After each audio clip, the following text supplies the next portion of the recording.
മറ്റൊരു കാര്യം, സംസ്ഥാനത്ത് ഇന്ന് അതിശക്തമായ മഴ ഉണ്ടാകുമെന്നുള്ള മുന്നറിയിപ്പാണ്. 4 ജില്ലകളിൽ ഓറഞ്ച് അലർട്ടും 7 ജില്ലകളിൽ യെല്ലോ അലർട്ടും പ്രഖ്യാപിച്ചിട്ടുണ്ട്.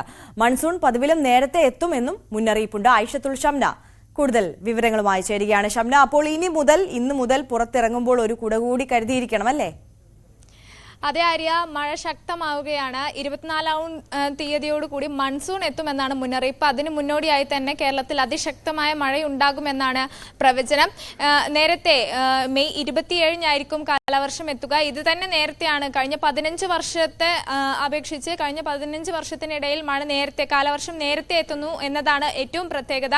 അത് 27-ാം തീയതി പോലുമല്ല, അതിനേക്കാൾ നേരത്തെ എത്തുന്നു എന്നതാണ് ഏറ്റവും ശ്രദ്ധേയമായ ഒരു കാര്യം. ഒപ്പം തന്നെ വളരെ ശക്തമായ മഴയുണ്ടാവും, പതിവിലും കൂടുതൽ മഴ ലഭിക്കുമെന്നൊക്കെ പ്രവചനമുണ്ട്. അതായത് കാലവർഷത്തിനൊപ്പം തന്നെ ബംഗാൾ ഉൾക്കടലിലടക്കം ന്യൂനമർദ്ദം രൂപപ്പെടും. ഇതിന്റെ ഭാഗമായി കൂടി കേരളത്തിൽ കൂടുതൽ മഴ ലഭിക്കുമെന്നാണ് പ്രവചനം.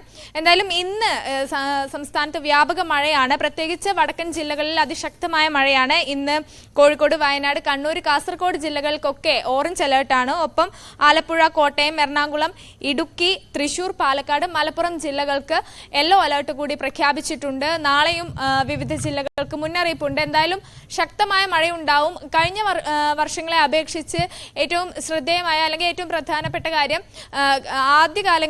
ആദ്യ മൺസൂൺ എത്തുന്നത് തെക്കൻ കേരളത്തിലാണ്. അതായത് തിരുവനന്തപുരം, കൊല്ലം ജില്ലകൾക്കൊക്കെയാണ് മഴ എത്തുന്നത്. അതിനുശേഷമാണ് കേരളത്തിൽ ഒന്നാകെ മഴ വ്യാപിക്കുന്നതും. എന്നാൽ ഇത്തവണ അങ്ങനെയല്ല, വടക്കൻ കേരളത്തിലാണ് ആദ്യം മഴ എത്തുക എന്നൊരു പ്രവചനം കൂടിയുണ്ട്. അതിനുശേഷം ആയിരിക്കും തെക്കൻ ജില്ലകളിലേക്ക് മഴ എത്തുക. ഒപ്പം തന്നെ പതിവിലും കൂടുതൽ മഴ ലഭിക്കും എന്നൊക്കെയാണ് പ്രവചനം. ആര്യ, തീർച്ചയായും ആയിഷത്തുൽ ഷംനയാണ് വിവരങ്ങൾ നൽകിയത്. എന്തായാലും മഴ കനക്കും.